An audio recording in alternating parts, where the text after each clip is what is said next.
Yo, what's up mga kaulo? It's your boy Elmo, Luzon, Visayas, Mindanao. Magandang gabi po sa inyong lahat. Sana po ay nasa mabuti kayong kalagayan. Yo mga kaulo, muli akong nagbabalik para sa isa na namang issue o gagawa tayo ng reaction para sa isa na namang napapanahon na talagang siguradong magugustuhan mo ang balita na to mga kaulo. Pero syempre bago ang lahat, salamat muna sa Kusinero Brand Clothing para sa napakalupit na baluti na to. Check their page sa Facebook, Kusinero Brand Clothing, para sa mga design ng malulupit na t-shirt, okay? So without further ado mga kaulo, nga pala, just click subscribe button para updated ka sa aking mga issue, mga reaction video about sa hip-hop community at sa kung ano-ano pa, okay?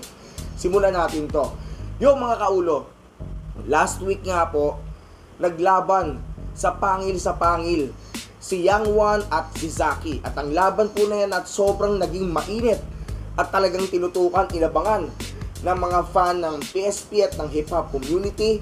Siyempre, Young One ng Donggalo at si Zaki ng Moro Beats. Pero merong naging issue mga kaulo. Pinura daw ni Mr. Pibus sa kanilang YouTube account ng PSP ang laban na yon. Bakit binura? Yan ang malaking tanong ng sambayanan at bakit uwi si Pibus sa ganyong klaseng desisyon mga kaulo.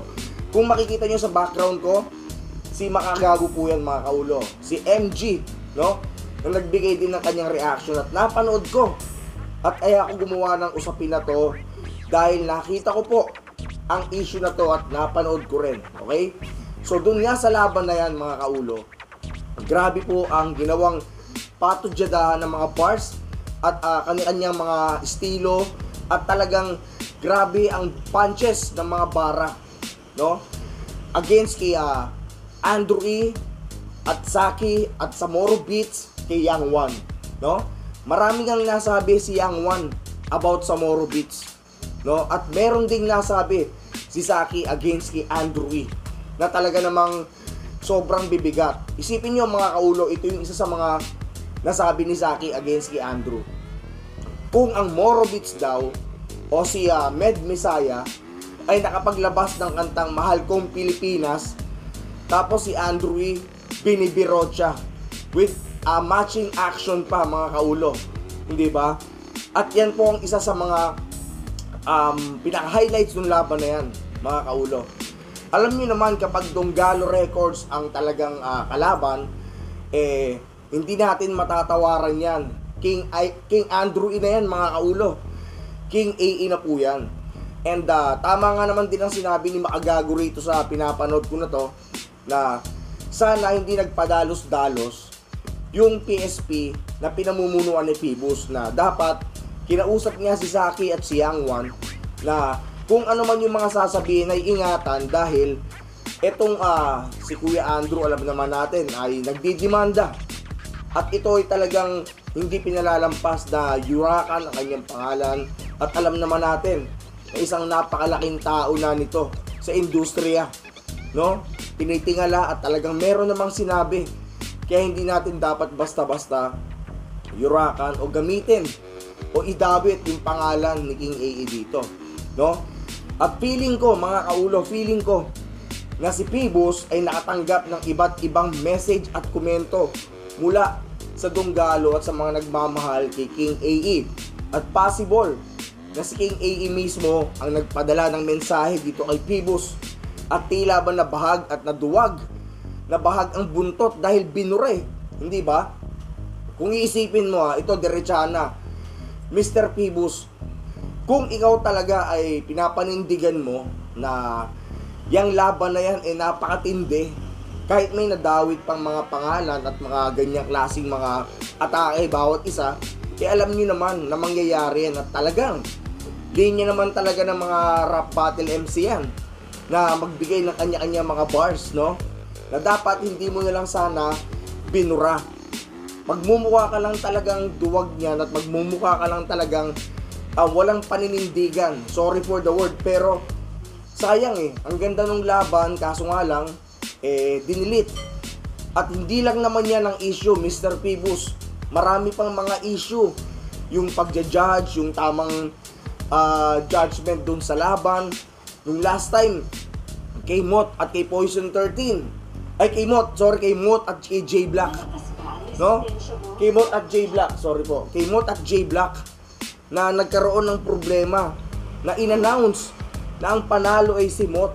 Tapos sasabihin na ang panalo ay si J Black pala. No, hindi ba napakagulo?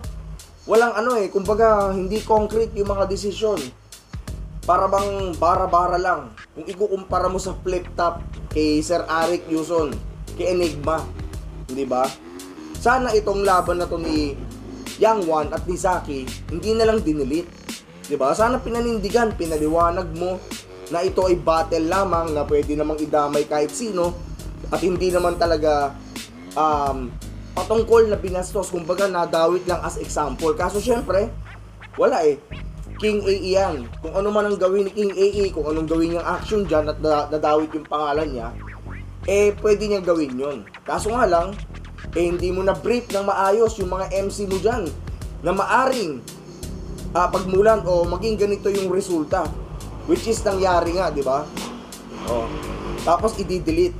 Tapos Pibos, meron ka pang post na ang laban ni Shea at ni Six Threat ay hindi mo ipapalabas sa YouTube at gagawin mo lang ay imbitahan yung mga tao para manood ng live. Lahat ba ng tao na nakasuporta sa'yo at nakasuporta sa hip-hop community ay kayang magbayad ng ticket?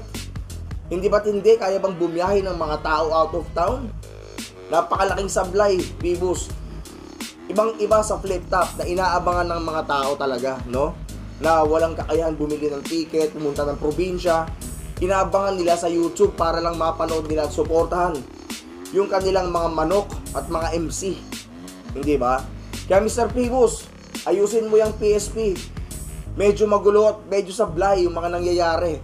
Mga decision making at yung mga nangyayari about sa mga laban na hindi natin alam kung bakit kailangan i-delete pa. Hindi ba? Sabihin mo yung totoo sa masa kung ano nangyari, bakit dinelete at kung ano ba talaga para alam ng mga tao, hindi ba? Tsaka ayusin nyo yung sahanay ninyo dyan para hindi nagkakanda sarsuela labo-labo, okay? So maraming salamat mga kaulo. Abangan nyo po yung i-review natin na mga kanta ni OG Supremo. Sisimulan natin tomorrow mga kaulo. Dadisect natin yung mga lyrics ni Crucito Uno patungkol kay OG Supremo at ni OG Supremo patungkol kay Crucito na dating magkasama as krusada ng Donggalo Records, okay?